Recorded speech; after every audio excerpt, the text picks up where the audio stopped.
this is the 5.1 worksheet, extra help. If you are struggling with problems, please watch this video. I'm going to do numbers 2, 5, 7, 11, and 15 on this video. And so if you're working on problems 1, 2, 3, look at 2, 4, 5, 6, look at 5, etc. This is just kind of meant to help guide you a little bit. So here it asks us to list the angles from least to greatest in this triangle. So for least to greatest, we need to figure out the smallest to largest sides. And then we're going to look at the angles across from those sides. So 48, larger than both of those, that's our largest side. 35, that's our middle side. And 23.7, that's our smallest side. So then to find, we're going from least to greatest, so I'm actually going to go backwards. I'm going to go small first. So our smallest angle is going to be angle T. That is the angle across from the smallest side. Our middle angle is across from our middle side. That is angle R. And then our largest angle is across from our largest side. That is angle S. So there we go. Put them right in order. For number 5, you can kind of see my work a little bit here. I have to erase it. But you can kind of see we need to solve, in order to name the sides, we need to solve for this angle first. So in order to solve for this angle, we're going to take 180 minus 80 minus 60. This angle is 40. So now we're going to order our angles in smallest to largest so that we can name our sides from smallest to biggest. So 40 is our smallest angle, 60 is our middle angle, 80 is our largest angle. So our smallest side is going to be SR. Our middle side is going to be ST. And our biggest side is going to be RT.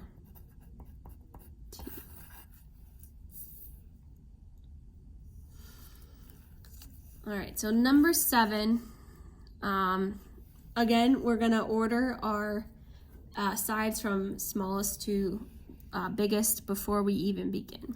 So I'm gonna look at RQW, this triangle first. So the smallest side in my triangle is RW. So my smallest angle is Q.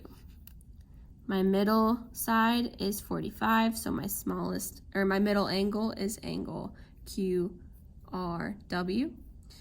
Largest side, largest angle. Moving on to WRT. Smallest side, smallest angle. Middle side, middle angle. Largest side, largest angle. And then triangle RTS, smallest side, smallest angle, middle side, middle angle, largest side, largest angle. So I'm only going to do number 7, but let this kind of guide you for 7 through 10. So angle QRW, that's our angle right here, that's our middle angle, and RWQ, that's our large angle. So large is greater than middle, so QRW is less than RWQ. So that was dealing with sides, and now we're dealing with angles. And again, you can kind of see my work from before. First, we have to fill in all of the angles. So I'm going to look at triangle DHG. Move this up for you guys. So 180 minus 120 minus 32. This angle is 28.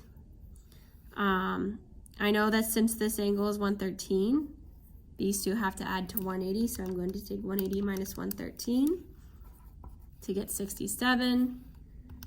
And then 180 minus 67 minus 48 gets me this angle right here, which is 65.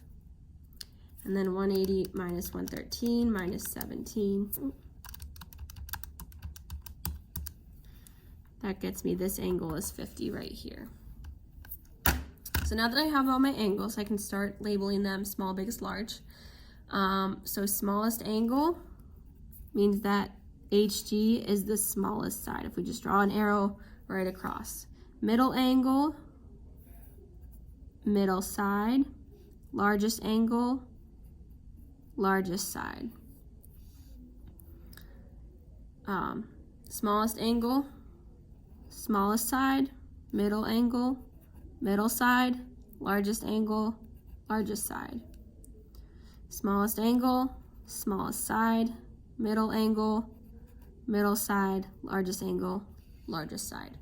So just what we were doing up in number 5, we're doing down here. So I'm going to go ahead and just lightly erase these arrows so I can kind of see a little bit better. So again, I'm only doing 11, but use this to kind of help you with 12 through 14. So DH is our middle side in this triangle, and GH, that's right, is our smallest side. So our middle side is greater than our smallest side. So again, use these angles. You already have them filled out. Try numbers 12 through 13 using same idea, just comparing the two. The last one I want to kind of go over is number 15. So number 15 is a little different than what we've seen before. So here we're determining which has the greatest measure. So no, we're not like necessarily saying 3 is less than 4 is less than 1. We're not like naming a least and greatest. We're just determining which has the greatest measure, and that's important to realize. We're not putting them in order. So our 3 angles that we're focused on are 3, 4, and 1. If you remember back from, what was it, unit 2, the 2 inside, 3 plus 4 equal our outside 1.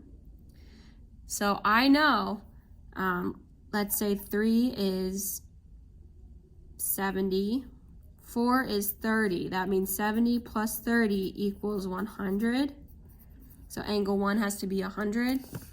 Angle 1 is always going to be greater than those 2 inside ones because the 2 inside add up to that outside. So angle 1 is going to be the greatest measure. Again, if you want to name these angles 70, 32, you can do that. You can change the numbers. We could say this is 60, 30. Again, it's still going to be greater. No matter what numbers that we plug in, it will still be greater. So these are the problems that I have for you on the 5.1 worksheet. Try the rest. You don't have to do them all. Just make sure you're doing what you need to do well on the quiz. And make sure you're talking to the people in your group. Make sure you're checking your answers as you go along.